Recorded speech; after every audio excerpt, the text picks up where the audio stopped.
వంకరలు తిరిగిపోయి అన్నీ పడిపోయి ఇప్పటికే అదే మాదిరిగా ఉంది సాక్ష్యం. అలాగా అంటే ప్రజాధనం అనేది అనవసరంగా వేస్ట్ అయిపోయింది. ఇక్కడే బ్యాడ్ ఆయన మీద స్టార్ట్ అయింది. నెంబర్ 1. నెంబర్ 2, ప్రతీకారం అనేది ఒకటి ఎక్కువైపోయింది. ఓకే, తెలుగుదేశం వాళ్ళు అంటే ప్రతీకారం, లేకపోతే ఒక కులం అంటే ప్రతీకారం, వాడు మన సరిగ్గా ఇది చేయట్లేదంటే వాడి మీద ప్రతీకారం, ఆఫీసర్లు ఎదురంటే వాళ్ళ మీద ప్రతీకారం. ఇలా ఈ ప్రతీకార ముఖ్యమంత్రిగా ఉన్న అతను ఎలా సాధిస్తాడు? ఆయన చెప్పిన మాటలకి నువ్వు చేసేదానికి సంబంధం లేదే అనుకున్నాం.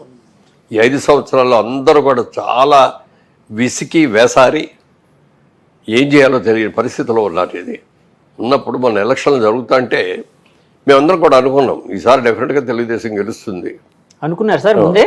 అనుకున్నాం. అంటే సార్ యాక్చువల్గా జగన్ గారి విషయం వచ్చినప్పటికి 2024 మొన్న ఎలక్షన్కి వచ్చినప్పటికీ ఆయన సంక్షేమ పథకాలు చాలా ఎక్కువ చేశారు. జనాల్లో బాగా ఇది ఉంది, జనాల్లో మళ్ళీ జగన్ గారినే గెలిపించాలనే ఒక ఐడియాలజీ వచ్చిందని చెప్పి చాలామంది రాజకీయ విశ్లేషకులు కావచ్చు, అంటే ఆ నాయకులు వైసీపీ నాయకులు కూడా దాన్నే బలంగా నమ్మారు.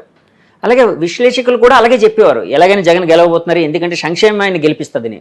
ఆయన కూడా ఒక మాట అన్నాడు, మీ కుటుంబంలో ఎవరికైనా మంచి జరిగితే నన్ను గెలిపించండి, జరగలేదు అనుకుంటే నన్ను ఓడించండి అన్నాడు.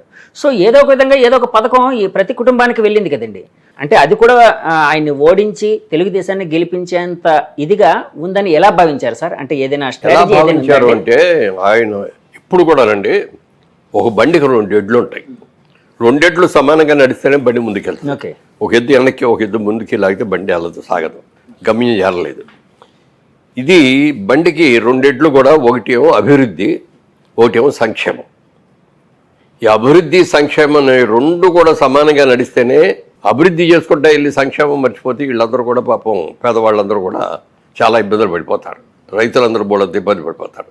అందుకని సంక్షేమం చేస్తూ అభివృద్ధిని ఎక్కడా కూడా వెనక అడుగు వేయకుండా సమానంగా ఈక్వల్గా చేయాలి అభివృద్ధి. ఓకే, అభివృద్ధి చేయటం అంటే ఇండస్ట్రీస్ వచ్చేటట్టు చేయాలి, ఇన్స్టిట్యూషన్స్ వచ్చేటట్టు ఉండాలి, ఐటీ కంపెనీలు వచ్చేటట్టు చూడాలి, మన పిల్లలు చదువుకున్న వాళ్ళందరికీ చదువుకోవడానికి మంచి మంచి ఇన్స్టిట్యూషన్స్ రావాలి, చదువుకున్న వాళ్ళందరికీ కూడా ఉద్యోగాల కోసం ఇతర రాష్ట్రాలకు ఇతర దేశాలకు వెళ్లకుండా మన రాష్ట్రంలోనే మన దేశంలోనే మన ఊరి పక్కనే వాళ్ళకు ఉద్యోగం వచ్చేటట్టు ఉండి చేస్తే అది సంక్షేమం ఉంటే.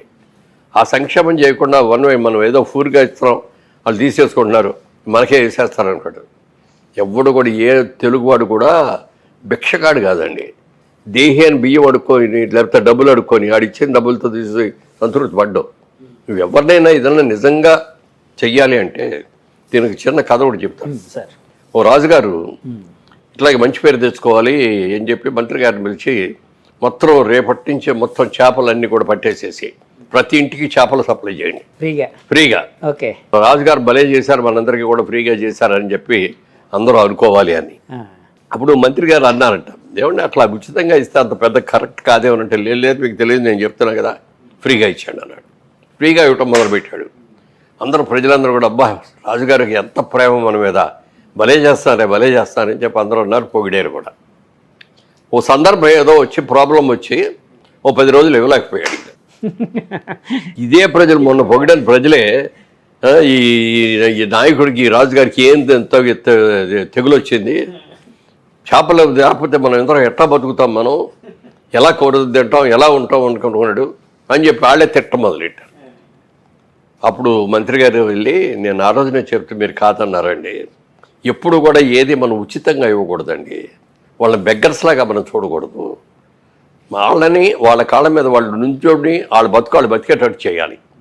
మీరు చేపలు ఇస్తానన్నారే, పేదవాళ్ళందరూ అడిగిన వాళ్ళందరికీ వలలు ఇవ్వండి, ఈ వలలతో వాళ్ళు చేపలు పట్టుకొని నేర్పిద్దాం, చేస్తే వాళ్ళే వెళ్ళి చేసుకుంటారు, వాళ్ళే చేపలు పట్టుకుంటారు, కొన్ని వాళ్ళు తింటారు, కొన్ని ఏమో మార్కెట్కి ఇచ్చి అమ్ముతారు, వాళ్ళ కాళ్ళ మీద వాళ్ళు ఉంటారు. మా రాజుగారు మాకు వలలు ఇచ్చారు, ఆయన పుణ్యం అంతా మేము ఇన్ని చేపలు పట్టుకొని మా కాళ్ళ మీద మేము నిలబడ్డామని చెయ్యాల్సింది అది.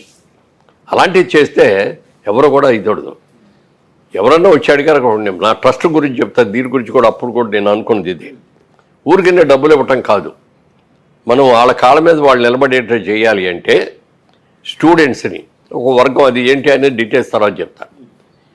పెద్ద చదువులు చదవలేకపోతారు పేద విద్యార్థులు, అలాంటి వాళ్ళకి మనం సహకారం చేస్తే వాడి కాళ్ళ మీద వాడు నిలబడటమే కాకుండా ఆ కుటుంబాన్ని, వాళ్ళ వెంట పిల్లల్ని అందరినీ కూడా పైకి తీసుకొస్తాడు. అది చెయ్యాలి మనం అని చెప్పి నేను ఆ విధంగా వెళ్ళాను. ట్రస్ట్, ఎడ్యుకేషన్ ట్రస్ట్ పెట్టుకొని ఇచ్చేసాను. అలా ఒక మంచి కార్యక్రమాలు చేయాలి, యాక్టర్స్ ఇన్వైట్ చేయాలి. ఉన్న కంపెనీలు కూడా పోగబెట్టి పంపించాడు. ఎన్ని కంపెనీలు పోయినాయి వెనక్కి, ఎన్ని ఐటీ కంపెనీలు పోయినాయి. ఆల్రెడీ అక్కడే ఉన్నటువంటి అమర్రాజా బ్యాటరీస్, అది వాళ్ళు అమెరికా నుంచి వాళ్ళు ఇండియాకి రావాలని ఇక్కడికి వచ్చి ఇండస్ట్రీ పెట్టుకోవాలని అనుకొని వాళ్ళకి తిరుపతి దగ్గరలో వాళ్ళకున్న పొలాల్లో వాళ్ళు ఇంకా కావాల్సిన కొనుక్కొని వాళ్ళు చేశారు అక్కడ. గల్లా జయదేవ్ గారు వాళ్ళు. కానీ అది చాలా అద్భుతంగా డెవలప్ చేశారు. దాంట్లోనే క్యాంపస్లోనే స్కూల్స్ పెట్టారు, మరి అన్నీ చాలా పెట్టారు. ఆ చైర్మన్ గారు కూడా క్యాంపస్లోనే ఉంటారు. అక్కడే ఉండేవారు సార్. గల్లా అరుణ్ గారి హస్బెండ్ అండి. అవును, వాళ్ళందరూ కూడా అక్కడే ఉండేవారు. ఓకే. అలాంటిది అంత అద్భుతం చేసి ఆ ఏరియా వాళ్ళందరికీ అన్ని ఉద్యోగాలు ఇచ్చి, ఇది ఎడ్యుకేటెడ్ వాళ్ళకి ఉద్యోగాలే కాకుండా కొంతమంది ఆడపిల్లలకి 10th వరకు చదువుకున్న ఆడపిల్లలు కూడా బోల్డెన్ని ఉద్యోగాలు ఇచ్చారు. ఆడపిల్లలు పెళ్లిగాని ఆడపిల్లలు ఒంటరిగా రాలేరని చెప్పి అక్కడే హాస్టల్ కట్టారు దాంట్లో. అలా చేసి ఎంత చేసి అంత బాగా చేస్తా అంటే ఆ కంపెనీ మేము వారితో వియో అందిన తర్వాత వెళ్ళి చూసాం వాళ్ళ కంపెనీలన్నీ ఎంత అద్భుతంగా ఉన్నాయంటే లోపల ఎక్కడ కూడా మన సొంత ఇంట్లో కూడా ఉండనంత నీట్గా ఉంది.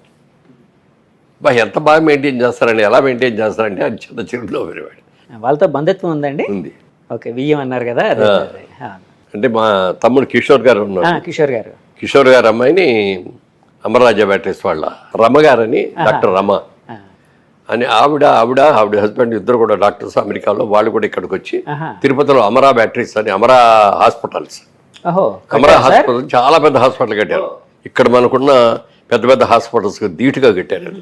8 అంతస్తులో 10 అంతస్తులో కట్టి పెద్ద హాస్పిటల్ కట్టారు ఎయిర్పోర్ట్ పక్కనే. ఇక అన్ని ఈ పెట్టి చాలా బాగా చేశారు. ఇప్పుడు వాళ్ళ అబ్బాయికి మా తమ్ముడు కూతుర్ని అతను ఇప్పుడు అమరరాజాలో one of the director. So ఆ బంధుత్వంతో ఒకసారి అక్కడికి వెళ్ళిన తర్వాత చూసిన తర్వాత వాళ్ళకి ఎలా పొగబెట్టాలా అని వాళ్ళకి పొగబెట్టి, మీ దాంట్లో అన్నీ కూడా సరిగ్గా లేవు, లోపలంతా పొల్యూషన్ విపరీతంగా ఉంది, దీని మూలంగా ఇది అవుతుంది, అందుకని వాళ్ళకి కరెంట్ కట్ చేశాడు, పవర్ కట్ చేశాడు, ఏదో జనరేటర్స్ మీద మేనేజ్ చేసి ఏదో చేశాడు. అలాంటి వాళ్ళు చేయగానే వాళ్ళకు కూడా మనసు విరిగిపోయి, ఈ రాజకీయాల్లో మనం ఉండటం మూలంగా కదా ఇది వచ్చిందని ఆయన రాజకీయాల నుంచి కూడా గల్లా జయదేవ్ గారు కూడా బయటకు వెళ్ళిపోయి. సార్ ఆయన యాక్చువల్గా వీళ్ళు వైసీపీ వాళ్ళు ఆ టైంలోని పొలిటికల్ ఎనిమిటీతోని వీళ్ళు ఇలా చేస్తున్నారు, మమ్మల్ని వేధిస్తున్నారని చెప్పి జయదేవ్ గారు తెలుగుదేశం నాయకులు ఆరోపించినప్పుడు, లేదు అందులో ఏదో లొసుగులు ఉన్నాయి, దానికి సంబంధించి మేము చేస్తున్నాం, మేము ఎప్పుడు ఎవరిని వేధించాం, మాకు ఇక్కడ ఉండడం వీళ్ళు ముఖ్యం అన్నట్టు కొంచెం మాట్లాడారండి వైసీపీ నాయకులు. క్లియర్గా పొలిటికల్ ఎనిమిటీతోనే చేశారా సార్ ఇది? మీరు అలాగే భావిస్తున్నారా? అంటే ఇదంతా జరిగిందంతా పొలిటికల్ రివెంజ్ కోసమనే చేసినట్టు భావిస్తున్నారా? అయి ఉంటుందండి, అది నేను కరెక్ట్గా చెప్పను. బట్ పొలిటికల్ రెవెన్యూ అనేది కూడా ఒకటి ఉంది. తర్వాత ఏదో ఫైనాన్షియల్గా వీళ్ళు బెనిఫిట్స్ అయ్యో అడిగినట్టున్నారు, అవి ఇచ్చినట్లేరు. ఏదైనా కానీ ఒక ఎనిమిటీ పెంచుకున్నాడు, వీళ్ళని మూతం వేయించాలి ఫ్యాక్టరీ. మనం చేసి ఆపిస్తే కానీ వీళ్ళు మనం చెప్పిన మాట వినరు అన్న లెవెల్లో దాన్ని చేశారు. ఇప్పుడు తెలంగాణకు వచ్చారు కదా సార్, అది చెప్తున్నా. అక్కడ తిరుపతిలో ఇంకా 4 యూనిట్లు పెట్టాలి పెద్దవి, కొత్తవి. అవి ఎక్కడ పెడితే ఎందుకు, ఇప్పటికే చాలా ప్రాబ్లం ఇంకా కొత్తవి కూడా ఇక్కడ ఎందుకు పెట్టుకోవడం. తమిళనాడుకు వెళ్ళారు, తెలంగాణకు వచ్చారు, తమిళనాడుకి వెళ్ళారు, మహారాష్ట్రకి వెళ్ళారు, ఢిల్లీ దగ్గర ఏదో చోట ఒకటి, ఇట్లా 4 చోట్ల అవి పెట్టేస్తున్నారు. ఇవన్నీ అక్కడ ఉండాల్సినే కదా. సో జగన్మోహన్ రెడ్డి గారు ఓడిపోవడానికి ఇలాంటి అంటే ఇండస్ట్రీస్ రాకుండా ఇండస్ట్రీస్ తరలి వెళ్ళిపోయి అన్ని వర్గాల వాళ్ళకి కూడా నష్టమే జరిగేది. రోజు కూలి చేసుకునే కూలివాడికి చూస్తే వాడు తాపి మేస్తో ఇట్లాంటి అయితే కన్స్ట్రక్షన్ ఇంట్లో ఉంటాడు.